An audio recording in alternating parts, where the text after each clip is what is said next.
రబీ ఆరుతడి పంటల్లో జొన్న ముఖ్యమైనది. ఆహార పంటగానే కాక పశువులకు మేతగా, కోళ్లకు దాణాగా వినియోగిస్తున్నారు. అందుకే కొన్ని ప్రాంతాల్లో పత్తి, సోయా వేసే రైతులు రెండో పంటగా జొన్నను సాగు చేస్తున్నారు. అయితే ఇప్పటికే విత్తిన రైతులు, ఇంకా విత్తబోయే రైతులు తొలి దశ నుండి ఆశించే చీడపీడల పట్ల జాగ్రత్త వహించాలని సమగ్ర సస్యరక్షణ చర్యలు తెలియజేస్తున్నారు ఆదిలాబాద్ కృషి విజ్ఞాన కేంద్రం శాస్త్రవేత్త రాజశేఖర్.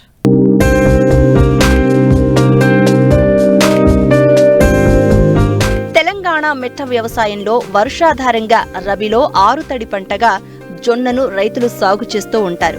ఈ పంటను ప్రధానంగా మహబూబ్ నగర్, ఆదిలాబాద్, మెదక్, సంగారెడ్డి జిల్లాల్లో అధిక విస్తీర్ణంలో సాగు చేస్తున్నప్పటికీ మెట్ట ప్రాంతాల్లో తక్కువ వర్షపాతం నమోదయ్యే ప్రదేశాలలో వాతావరణంలో మార్పులను తట్టుకుని కనీస దిగుబడినిచ్చేటటువంటి పంట. అందుకే ఆదిలాబాద్ జిల్లాల్లో సోయా పంట తీసిన వెంటనే రైతులు రెండో పంటగా విత్తారు. ప్రస్తుతం పత్తి పంటను తీసివేసిన రైతులు ఇప్పుడిప్పుడే నాటుతున్నారు. అయితే తొలి దశ నుండే చీడపీడల పట్ల జాగ్రత్తగా ఉండాలని సస్యరక్షణ పద్ధతులను తెలియజేస్తున్నారు ఆదిలాబాద్ కృషి విజ్ఞాన కేంద్రం శాస్త్రవేత్త రాజశేఖర్.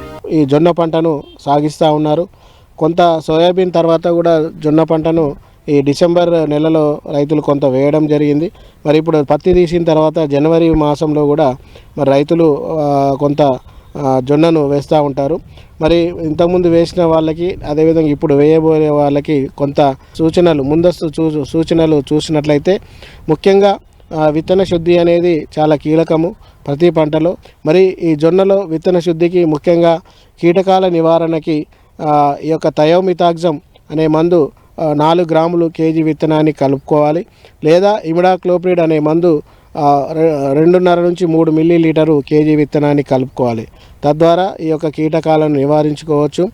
అదేవిధంగా చెదలు ఎక్కడైనా ఉన్నట్లయితే లేదా వేరు పురుగు సమస్య ఉన్నట్లయితే మరి క్లోరోపైరిపాస్ ఒక 6 ml కేజీ విత్తనాన్ని కలుపుకొని విత్తుకున్నట్లయితే ఈ 3 రకాల కీటకాలను నివారించుకోవచ్చు. ఇకపోతే తెగుళ్ళ విషయానికి వస్తే మార్కెట్లో మరి ప్రైవేట్ హైబ్రిడ్స్ ఉన్నాయి కాబట్టి వాటితో పాటు కొంత థైరామ్ని విత్తన శుద్ధిగా కలిపి ఇస్తున్నారు. థైరామ్ని కూడా 2.5 నుంచి 3 గ్రాములు కేజీ విత్తనాన్ని కలుపుకోవచ్చు.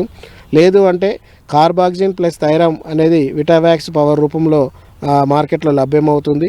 అది ఒక 2.5 గ్రాములు కేజీ విత్తనాన్ని కలుపుకొని విత్తుకున్నట్లయితే మరి ముఖ్యంగా తెగుళ్ళు, ఆకు ఎండు తెగులు కానీ ఆకుమచ్చ తెగుళ్ళు, ఈ తెగుళ్ళన్నింటినీ నివారించుకోవచ్చు.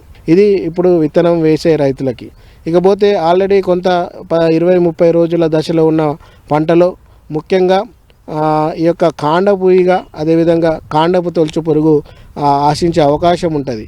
కాండపు ఈగ అంటే సైడ్ పిలకలు చనిపోవడము, అదేవిధంగా కాండపు తొలుచు పురుగు అయితే చిన్న మోగి చనిపోవడము, ఆ కింద కాండం పైన చిన్నటి రంధ్రం కనబడడం. ఈ విధంగా కాండపు ఈగ, కాండపు తొలుచు పురుగుని గుర్తించాలి.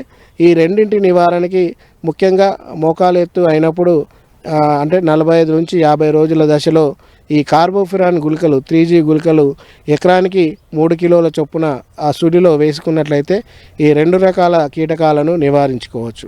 ఇకపోతే అన్ని కీటకాల కంటే ఈ యొక్క జొన్నలో ముఖ్యంగా కత్తెర పురుగు సమస్య మొక్కజొన్న తర్వాత ఎక్కువగా జొన్నలో కనబడతా ఉంది.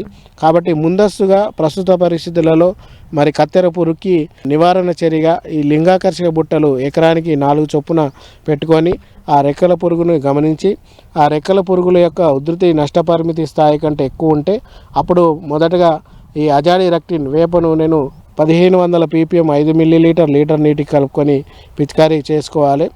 సో ఉధృతిని బట్టి తర్వాత తదనుగుణంగా మరి రసాయనిక మందులు అప్పుడు పిచికారీ చేసుకుంటే ఆ యొక్క కత్తెర పురుగును నివారించుకోవచ్చు. కాబట్టి ప్రస్తుత పరిస్థితులలో ఇప్పుడున్న పంటలో ఈ తగు జాగ్రత్తలు తీసుకున్నట్లయితే మంచి పంట పెరుగుదల వచ్చే అవకాశం ఉంటుంది.